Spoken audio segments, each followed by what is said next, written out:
periodically, panapanahon, paulit-ulit, ay tumataas ang lagnat ng end of the world issues. Parang laging merong regular na semester na lumalabas ang topic na ito. At pag napag-uusapan, maraming nagdo-donate, maraming nagmimisyon, sumisidhi ang relihiyon. At pagkatapos, pag hindi natuloy, lumalamig uli hanggang sa susunod na namang uso ng takot ng end of the world. There has been recurrent end of the world fevers since the time of Jesus until now. Every generation believed that the world would end in their time. Hindi bago ang paniniwalang ito, paulit-ulit ito sa sangkatauhan sa buong kasaysayan ng kabihasnan. Ang ating pag-aaral ngayon, pinamagatan nating The Other End of the World. Yung isa pa at kakaibang pagwawakas ng daigdig. Salamat aming Diyos dahil sa inyong salita na maaaring balik-balikan, hanguan ng katuruan at ng aming guide sa aming pang-araw-araw na buhay. Turuan niyo po kami tungkol sa mahalaga at madalas ay maselang topic na ito. Nawang yung karunungan ng mangibabaw, kaliwanagan niyo ang maghari at ang kapayapaan niyo ang siyang mapa sa amin. Teach us, guide us. Use your servant only as your instrument, but let your voice be heard by all. We want you to be our preacher, our teacher, our guide. Kayo po ang maging kaisa-isang tagapangaral, gamitin niyo lamang inyong lingkod. At nawa ang inyong mga katuruan ay magbigay sa aming puso ng kasiyahan, kaliwanagan, kapayapaan, at kabanalan. We praise you, enthrone you, worship you. In the name of Jesus, your Son, our Lord and Savior. The end of the world has always been a fascinating topic. At kahit ang Hollywood ay alam yan, kaya napakarami ng pelikula tungkol sa end of the world. Kumikita tuwing itinitinda ang topic na ito, maging sa mga relihiyon. Ano ba ang background ng paniniwala at kung minsan ay ng takot na ito? Well, the Jews believed in and were obsessed with these concepts. These following concepts, like the kingdom of God. Na sa paniniwala ng mga Hudyo, pag sinasabi nila sa kanilang scriptures, ang kingdom of God, ang ibig sabihin nila ay the actual, physical, practical reign of God on earth. Na ang Diyos ay personal na mananaog mula sa langit at tutungo sa lupa at siyang mamamahala sa sangkatauhan. Kaya naman, the coming of the kingdom of God is equated by the Jews to be the actual coming of God to earth to rule. So sa matandang katuruan ng Israel, sa kanilang scriptures, pag sinabing kingdom of God, reign of God on earth, the coming kingdom of God, actual, physical na paghahari ng Diyos sa lupa ang pinag-uusapan. Na sa Christianity, ay naging reign of God through Jesus Christ. Dahil matatandaan nating magpahanggang ngayon na hindi tinatanggap naman ng mga Hudyo si Jesus na anak ng Diyos, kaya nagkaroon ng malaking pagkakahati. Yung mga unang mananampalataya ng panahon nila Pedro at nila Pablo, may mga nanatiling Jewish at mayroong mga naging Christians from a Jewish background at nagkaroon ng mga Christians from a non-Jewish or Gentile backgrounds. Pero lahat ng mga ito ay may kani-kanyang paniniwala tungkol sa pagwawakas ng daigdig, magkakaiba lang ako minsan ng detalye ng kanilang interpretasyon. But both and all branches of these major faiths believe that the end of the world means the physical destruction of the planet and the destruction of life as it is known, and the eventual recreation and restoration into a godly order. In other words, pagka sinasabi nung prophecy na yan, nung Old Testament at mga katuruan na world, ibig sabihin, the planet. Ang ibig sabihin, ang physical na daigdig. Sa background na yan, sa napakatibay at napakayamang tradisyon ng end of the world, Jesus teaches. And Jesus had a very and a most interesting teaching about the end of the world that even many Christians don't understand. Luke 17:20-21. Once having been asked by the Pharisees when the kingdom of God would come, Jesus replied, "The kingdom of God does not come with your careful observation." That's the New International Version. The Contemporary English Version says, "The kingdom of God isn't something you can see." Hindi yan darating sa inyong inaakala, ayon sa inyong hinihintay, at hindi yan makikita pag dumating kasi ang kaharian ng Diyos, the kingdom of God, is invisible. Iba agad ang pakahulugan ni Jesus sa kingdom of God. At sa verse 21, sabi niya, "Nor will people say, 'Here it is, there it is,' because the kingdom of God is within you." The Contemporary English Version says, "The kingdom of God is in your hearts." In other words, according to Jesus, the Son of God, the Word who had become flesh, in whose person the fullness of God in heaven lived in bodily form, the kingdom of God is invisible, it is personal, it is spiritual.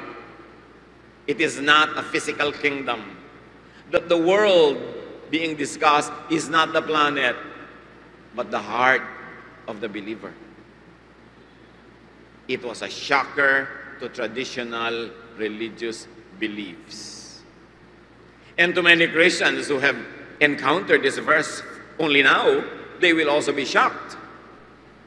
Because 99% of Christians look at the world, the end of the world, and the kingdom of God from the lenses of Jewish beliefs, not from the lenses of Jesus' teachings.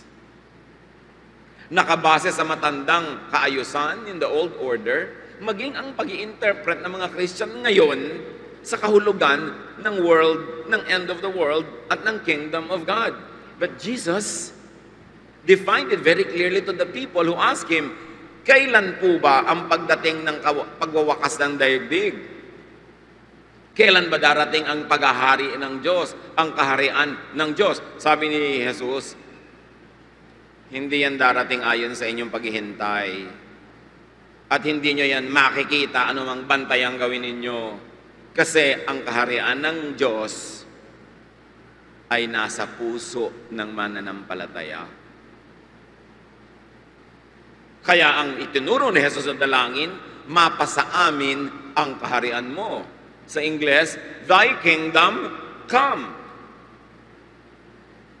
Sa Jewish tradition, yung kingdom to come is a physical coming of God to destroy the earth and put up a new kingdom ruled by Him. Kay Jesus, ang kingdom of God ay pag tinanggap mo ang Diyos sa iyong puso, naghari siya sa iyo, nasa iyo na ang kaharian ng langit. Ibinaba na ang kingdom of God. Hindi yun natanggap ng marami. Dahil lang sa simpleng dahilan na hindi yun swak sa dati na nilang pinaniwalaan at gustong patuloy na paniwalaan. According to Jesus, the kingdom of God is the heart of every true believer. Kaya sabi niya, the kingdom of God is within you. It is not visible to the outside observer, but it is something you will know if indeed it has arrived in your heart. According to Jesus, the coming of the kingdom of God is salvation. Is the coming of the Spirit of God to believers' hearts to rule there. Not for God to rule in the global political arena na pinaniwalaan maging nung Middle Ages. Kaya umuso yung concept ng city of God. Kaya umuso yung konsepto ng military, martial, and brutal evangelization of the world. Because the traditional Christian mainstream church for the longest time believed that the city of God, the kingdom of God, is a political, actual, social, human institution. Kaya gano'n na lamang ang marubdob na evangelization na ginawa ng mga country sa Europa, sa Asia, sa Amerikas, sa Africa, na kahit napatayin nila, lipulin nila ang mga katutubong mga kabihasnan, mapagtaniman lang nila ng Kingdom of God, which means their version of Christianity. Yang baluktot na paniniwala kung ano yung Kingdom of God ang nagudyok sa napakaraming mga kabihasnan, mga so-called Christian kingdoms, na lupigin ang buong daigdig, lipulin ang mga may ibang pananampalataya, at magtayo ng mga imperyo ng simbahan kahit saan. Pero alam naman natin na hindi naman city of God ang mga natatag. Ang mga natatag ay colonial outposts that only extended the political power of the mission-sending country at the expense of the people who were oppressed, so-called liberated to become true believers, but actually were oppressed by the colonial system, promoted by the so-called missionary zeal of the so-called Christian countries.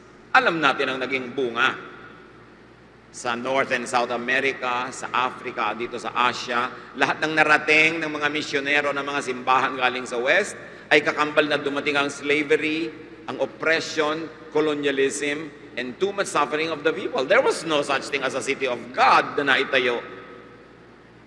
Colonial cities, yes. Malaki kasi ang pagkakalihis ng pagkakaunawa ng tao kung ano yung city of God, the kingdom of God. Ang linaw-linaw na sinabi ni Jesus, the kingdom of God is within you. Pag tinanggap mo si Jesus, naniwala ka sa Diyos Ama, nataniman ka na sa puso mo ng kaharian ng Diyos. Ano ngayon ang magwawakas na world? Yung dati mong sinful world. Yung dati mong world that is in darkness, in ignorance, it ends. That is the end of the world. Your world, your personal evil world. Because now the kingdom of God is within you and a new life, a new world has begun. Kaya nung si Zacchaeus, sinabi niya, lahat po ng ninakaw ko sa mga tao, dinaya ko, ibabalik ko na. Dahil naniwala na siya kay Jesus. Ang sabi ni Jesus sa Luke 19:9, today, salvation has come to this house. Not to this village, not to this country, not to the planet, but in your heart and in your household. Because salvation is personal. It cannot be communal. It cannot be territorial, it cannot be national or racial, and it cannot be congregational. Hindi ka pwedeng maligtas at pagharian ng Diyos dahil lang member ka na isang kongregasyon. Dapat personal. At pwedeng kahit wala ka saan namang kongregasyon, kung personal kang naniwala sa Diyos at lumapit kay Jesus at tumanggap sa Kanya, paghaharian ka ng Diyos kahit hindi ka member ng anumang relihiyon. Ang dami-dami mga kagilagilalas na kasinungalingan na ang mga simbahan pa man ang nagpapromotor na paniwalaan ng mga tao para sila ay mabuhay sa kadiliman at patuloy silang makontrol. Because of the interest of people to religious franchise, religious power. And Jesus wanted to set people free from that, even from the hold of the priests and the Pharisees and the temple. Kaya sinabi niya, actually, you don't need the temple. You don't need the priests. You don't need tradition. When you call on God, the kingdom will come to your heart and nobody will even see it. Siyempre, ayaw ng mga religious leaders ng panahon niya noon. Maging mga religious leaders na marami ngayon kasi mawawala ng kapangyarihan. Kaya pinatay nila si Jesus. Pero si Jesus ang sugo ng Ama para ituwid ang mga baluktot na paniniwala ng bayan. Kung tama na ba ang paniniwala nila, ipapadala pa si Jesus? Kung maliwanag na ba ang kanilang kapaligiran, padadalan pa sila ng ilaw? Kung meron na nga pa talaga silang tamang daan, padadalan pa sila ng daan at ng pinto? Kung ligtas na ba sila talaga, padadalan pa sila ng kaligtasan? Hindi lahat nangyari yon sa kabila ng kanilang pagiging relihiyoso. Sa katunayan, ang relihiyong pa nila ang nagtakip ng kanilang mga mata para makita nila yung tunay na katotohanan at liwanag, kaya kinailangan pang ipadala si Jesus ng Diyos Ama. Hindi lang nga pinakinggan ng marami, pagkamat may ilang nakinig, at ang pakikinig nila ang naging bunga. Tayo ngayon na nagmana ng pananalig na mulat, pero gaano kamulat? According to Jesus, the end of the world is the end of the rule of worldliness, of sin in people's hearts. Therefore, the end of damnation and judgment in people's eternal life. Pag tinanggap mo na si Jesus at naligtas ka na, nagkaroon ka na ng iyong personal na end of the world. End of your former world, end of your sinful world. Therefore, world here means the evil heart or the evil in people's hearts. Mas kagilagilalas na end of the world yon kasi yung end of the world ng planeta. Kasi kahit magtumbahan lahat ng mga building, gumuho lahat ng mga bundok, pag hindi nagbago ang puso mo, your old world remains. Wala ka pa ring end of the world at wala ka pang bagong new world at wala ka pang kingdom of God hanggang hindi personal na pinaghaharian ng Diyos ang iyong buhay. Kailangan malinaw yon. It is not religion, religiosity, or religious affiliation. It is your personal relationship with God through Jesus.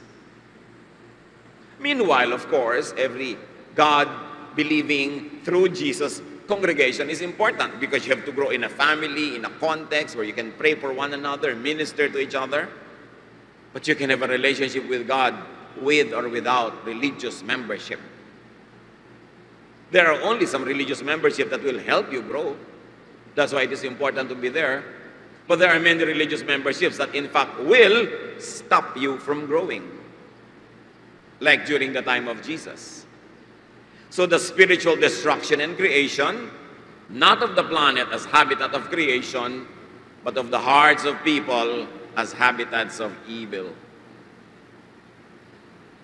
So ang wawasakin ay ang mundo na tinitirhan ng kasalanan, yung puso ng mananampalatayang nagsusuko na ngayon kay Jesus. Hindi ang planeta. Sa Genesis 6:5, minsan na winasak ng Diyos ang mundo dahil sa kasalanan. Genesis 6:5, the Lord saw how bad the people on earth were and that everything they thought and planned was evil. So God destroyed life on the planet, everything.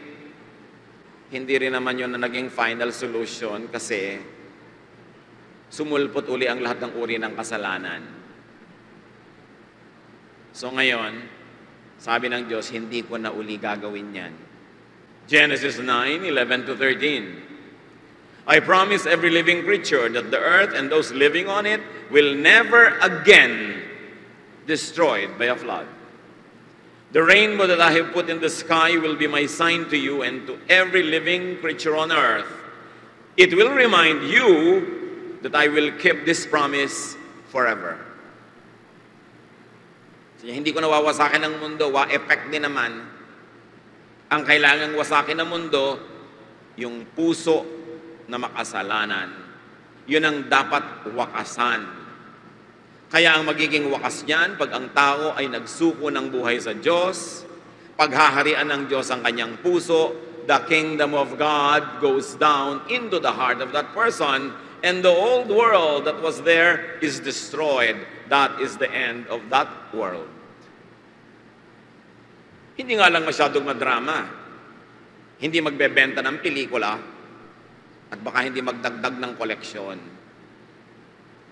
Mas maganda kasi yung tinatakot mo tao, nanginginig pa sa takot, pati hikaw, kwintas at gintong ngipin, ihuhulog sa koleksyon.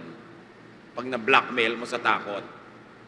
Kaya naman tuwing bumababa ang mga attendance, kailangan ng income, buhayin muli ang pananakot tungkol sa end of the world. Kaya ang dami-dami ng ginawang mga prediksyon. May mga sekta pa na nagsusuot ng helmet, susuot sa mga kuweba o mga basement dahil magugunaw ang mundo. Na parang pag ginunaw ang mundo, yung ibabaw lang, puwera yung ilalim. So pagkagunaw, lumabas ka na uli. Parang ganon. Tapos nainip na sila ng nainip ng para mga langgam na naglabasan din at ang sinisi ang mundo. Sabi, hindi pa ginunaw ang mundo kasi ang dami nyo pa makasalanan, binibigyan pa kayo ulit ng second chance. Oh! Excuses ng mga bulaang propeta na ang mga prophecy ay hindi natutuloy. Sabi sa Bible, if what a prophet does not pass or does not happen, the prophet is a fake one. 100% accuracy ang prophecy na totoo. Siyempre, sari-sari ang ibibigay na excuse. Basta hindi natuloy yan, ikaw lagi ang may kasalanan, hindi yung prophecy nila. Hindi naman nadala ang mundo at patuloy na nahuhumaling sa ganitong mga kabulaanan. So mahalaga magkaroon ng bagong daigdig. At ano yon? Bagong puso. The spiritual recreation and reconstruction and restoration of hearts as they are inhabited and ruled by the Spirit of God. This is the new world. The new city. The new Jerusalem. Talinghaga, hindi literal. Tulad ng higit sa maraming katuruan ni Jesus, talinghaga. Sabi niya, those who have the ears and the hearts, hear and see what I mean. To many it is hidden, but to those who are blessed by God, it will be revealed. Kaya usually yung literal na unang reading, mas madalas, hindi talaga yun. Kailangang hukayin ang lalim ng mga pangungusap ni Jesus. Unawain ang kanyang mga talinghaga. Dahil maging ang kanyang mga katuruan ay ikinubli niya sa maraming nakikinig na wala lang namang inaabangan kundi may makita sa kanyang maling sabihin, mabutasan siya at maisakdal. Kaya sabi sa 2 Corinthians 5:17, unawang-unawa ito ni Paul, therefore, if anyone is in Christ, the new creation has come. The old has gone. The new is here. Nakita nyo, personal. May bago ka ng mundo.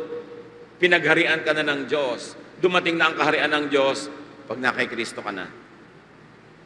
Na pwede kang manahimik, maging payapa at iwasay, and concentrate on godliness instead of on fear.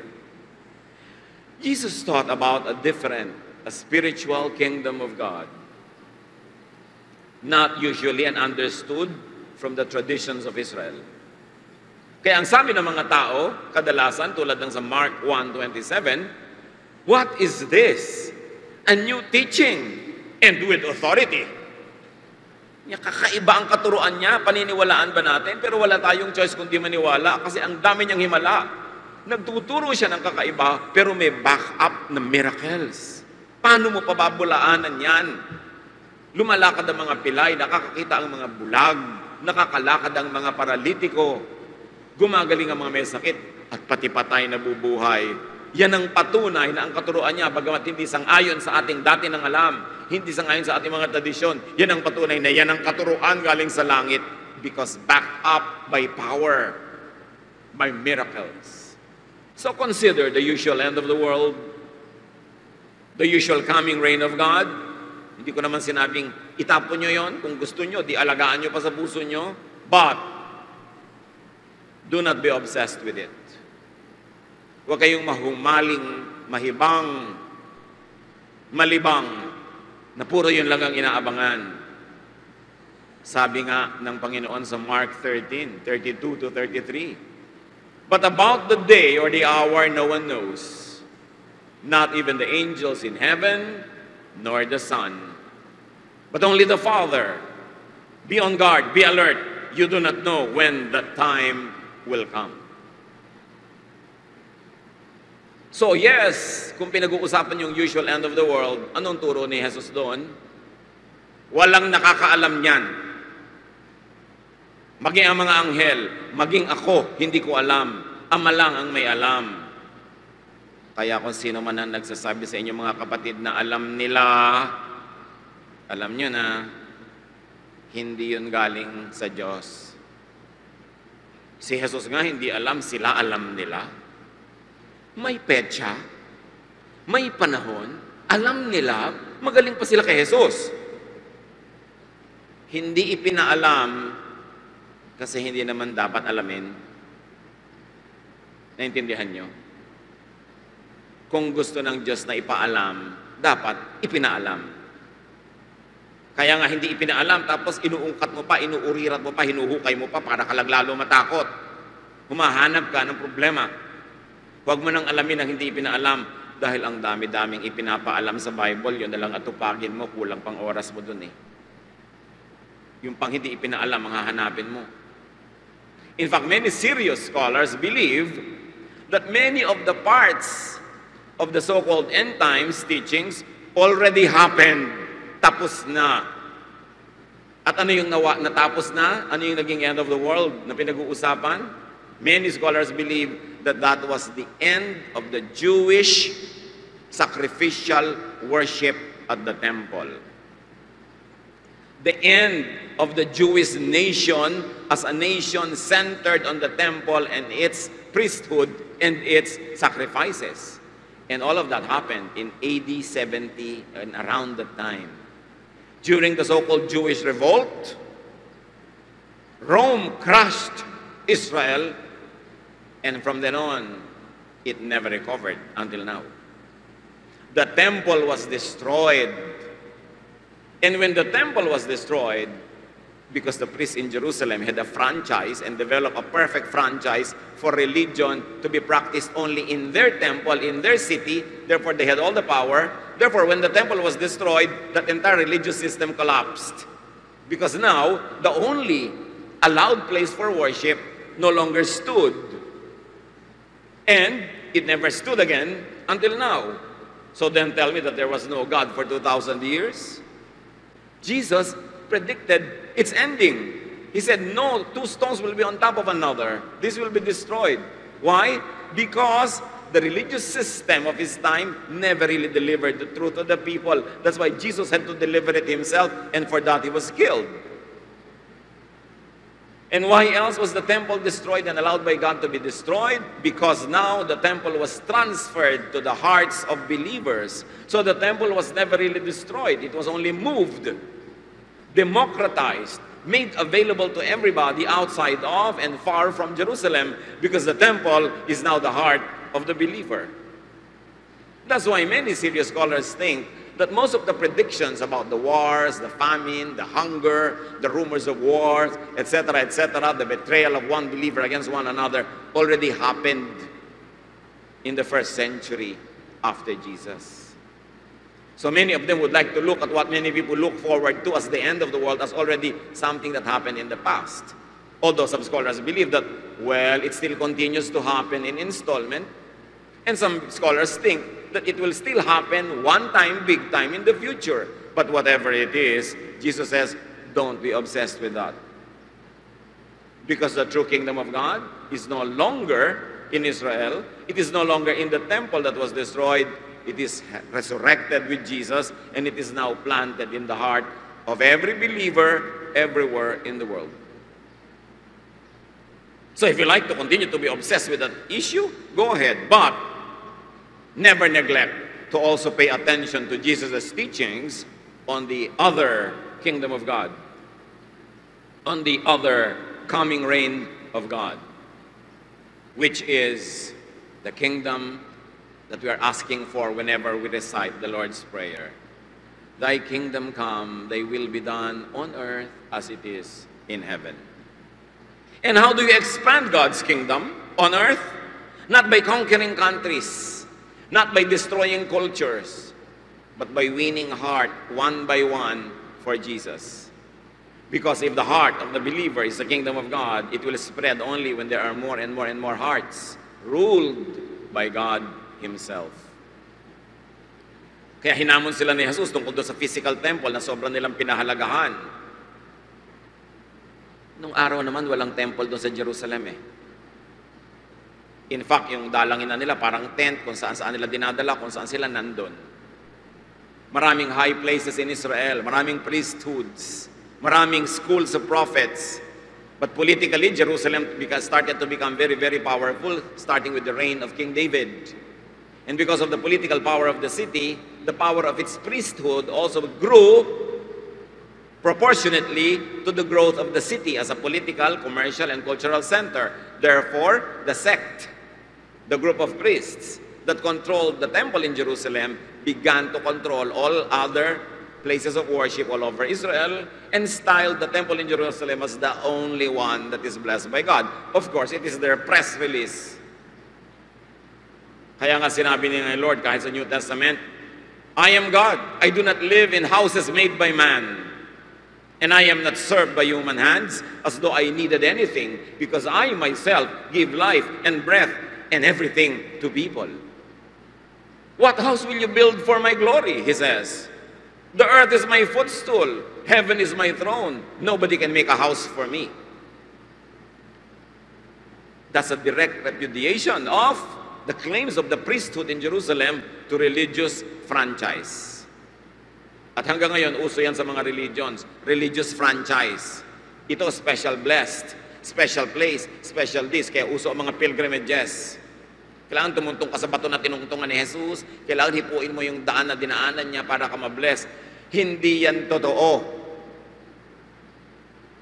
Because the temple of God is now in the hearts of believers. Kaya ang sabi ni Lord sa John 2:19, Jesus answered them, "Destroy this temple and I will raise it again in 3 days." Dalawa, maraming layer ng kahulugan. It could mean destroy this physical temple, and then what will be raised 3 days later after I die is my real temple. And that is the temple of faith that will be available to everyone who believes. The temple was clarified by Jesus as not the building in Jerusalem, but his body, Jesus' body. And that body is no longer a physical one. Jesus' body is the church. So niya, sige, hayaan niyong gumuho yung templong yan. At kapalit niyan, magtatayuan ng napakaraming mga templo sa puso ng mga mananampalataya na pag pinagsama-sama mo, that is going to be my body, the church. Jesus is the new kingdom, the heart of the renewed believer, the community of renewed believers. This is the new church based on the new covenant. The old covenant, the old agreement between God and man was governed by blood, particularly as styled by the priest in Jerusalem by the blood offered in the altars of Jerusalem. But Jesus started a new covenant, a new agreement, still by blood, but no longer by the blood of animals, but by his own blood. And the temple is no longer in Jerusalem, but in the hearts of every believer. Kaya nagkaroon ng New Testament, bagong usapan, bagong tipan, bagong kasunduan. And yet yung mga iba nakatali sa lumang kasunduan na parang hindi sila kasama sa church ni Lord ngayon. Kaya ang sabi ni Lord, gusto niyong makita ang kingdom of God? Huwag kayong mag-intay ng end of the world. John 3:3, Jesus replied, "Very truly I tell you, no one can see the kingdom of God unless they are born again." So if you are born again, you see the kingdom of God. You see the new kingdom of God in your heart. The old world died, your old heart. Kaya sabi ng 2 Corinthians 5:17, if anyone is in Christ, he is a new creation. The old is gone, the new has come. Your new heaven, your new earth, your new Jerusalem. At ang sabi ng napakatalino at napaka-spiritual na si Paul, who understood so much, 1 Corinthians 6:19, do you not know that your bodies are temples of the Holy Spirit? Napalitan na yung temple. Tapos ang dami-dami ngayong religious groups, ang obsession, itayo muli yung temple na bato. Pinalitan na nga ni Jesus. Gusto na namang malagay doon para makontrol na naman ng Jerusalem yung temple. Para lahat pupunta doon. Again, a religious franchise. Babaliwalain ang ginawa ni Jesus, binayaran ng kanyang sariling dugo. Aanin mo ang templong itatayo uli sa Israel kung hindi ka mag-o-offer ng mga dugo uli ng mga baka, ng mga kambing, ng mga ibon. Yung temple na yun is for blood sacrifice. Without the blood sacrifice, it means nothing. But with the sacrifice of Jesus with his own blood, the temple sacrifice was really nullified. It was really replaced. That's why when Jesus died on the cross, the big curtain at the temple was torn from top to bottom. Yun kasing Holy of Holies, sa kaloob-looban ng templo, nakahiwala yun. May makapal na kurtinang nagahati between the most holy place and the Holy of Holies. Hindi ka pwedeng pumasok doon. Ang pwede lang pumasok sa Holy of Holies is the high priest, and only once a year. The high priest carries blood for sacrifice, dadali niya sa loob. Ang high priest may suot na maliliit na mga kampana na nakakabit sa kanyang damit. Kumukuliling siya habang naglalakad. May tali sa kanyang paa na naiiwan doon sa labas ng kurtina, hawak ng mga ibang priests. Pag siya ay pumasok doon, At bigla siyang natumba na i-announce ng malakas sa pagkalembang ng bawat kampana sa kanyang katawan, tapos titigil na ang pagkalembang dahil natumba na siya at namatay, ibig sabihin hindi katanggap-tanggap yung sacrifice. Dahil walang pwedeng pumasok, kaya may tali siya sa paa, hihilahin na lang siya palabas. Exclusive ang Diyos ng Judaism. Exclusive ang Diyos nila noong unang panahon. Walang nakakalapit, laging galit. Pwede kang mamatay pag lumapit ka. Pero nung namatay si Jesus sa cross, napilas ang kurtina. Ibig sabihin, wala ng kurtina. Lahat pwede maglabas-masok, pumarot pa rito, palapit sa Diyos. Because the kingdom of God is no longer in the Holy of Holies. It is no longer up in heaven, but it is already in the hearts of believers. In your heart. At sino man ang makakaunawa nito, dapat magpasalamat dahil nasa atin na. Kaya ang sabi ni Jesus sa Matthew 18:20, "For where 2 or 3 gather in my name, there I am with them." Baka hindi nyo naintindihan ang ibig sabihin yan. Nung araw, pag nag-gather kayo without the priest, wala doon ang Diyos. Pag nag-gather kayo outside of the temple, wala doon ang Diyos. Sa kanilang paniniwala. Kaya itinuwid ni Jesus, pag may 2 o 3 na nagkakasundo, na nanalig sa akin, nandun ako, my church. Siyempre, ayaw na naman ng priest noon kasi nawalan sila ng papel. And it means that the church, no longer just the official religious system of all Israel, is what matters. It is so important to understand these things. To prepare hearts for the end of the world, or the worldly, really. To prepare hearts for the end of the reign of evil. Prepare hearts for and welcome the actual second coming of Christ. And what is the second coming? First, you've got to ask, when is the first coming of Jesus? The first coming was in the incarnation, when He was born. The second coming is when Christ comes into the heart of a believer. Yun ang talagang second coming. Kaya pag sinabi mong, huy, nag-second coming na ba sa buhay mo?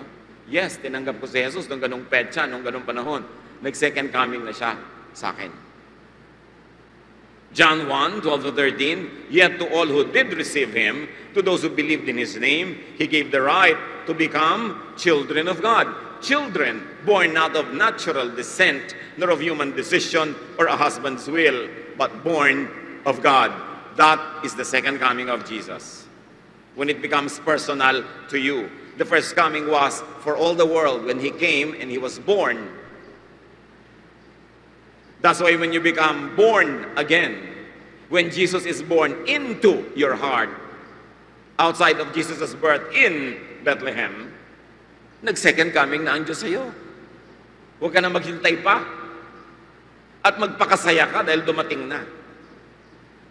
The cosmic, glorious, and triumphant bodily return is another matter.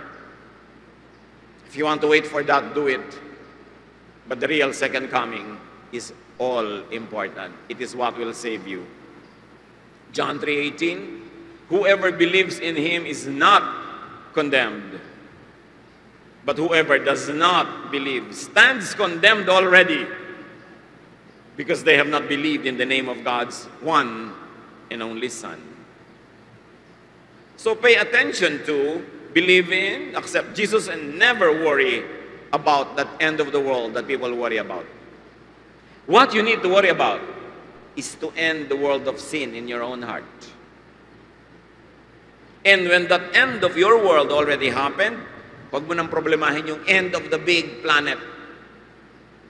Problema yun ng Diyos, kung tama ang interpretation tungkol doon. What is important now? To end your old world, begin a new one by accepting Jesus and believing in Him. Begin a new world with Jesus and let the old world end. Because the end of that old world is the beginning of your new one. Therefore, hindi dapat katakutan ng end of the world. Dapat ipagbunyi if that world is your former life, your former world in sin and in darkness. And now we have new life in Christ, new hope, new power, new energy, and new beginning. Understand what Jesus teaches, so you will be freed from ignorance and from fear. and you will be free to enjoy life, to do what is good, to win souls, so that they too, every one of them, will experience their own ends of their old world, so that the old temple that was destroyed can be raised up again in their own hearts, and God will rule in their lives, and the prayer, Thy kingdom come, will happen to each and every person. Ama namin, turuan mo kami ng mga application ng katuroang ito. Patuloy nyo kaming gawing teachable. Today, when we hear your words, teach us not to harden our hearts as to accept the words of your Son, Jesus, that we don't insist in the Pharisaic interpretation of the world, of the end of the world, and of new life.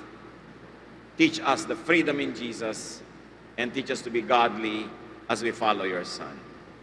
Pagbulay-bulayan natin, mga kapatid, ang kahulugan ng mahalagang mga katuroang ito ni Jesus sa ating buhay. Lord, as your people, keep still for a while. Give us very personal applications so we can be more and more like your Son.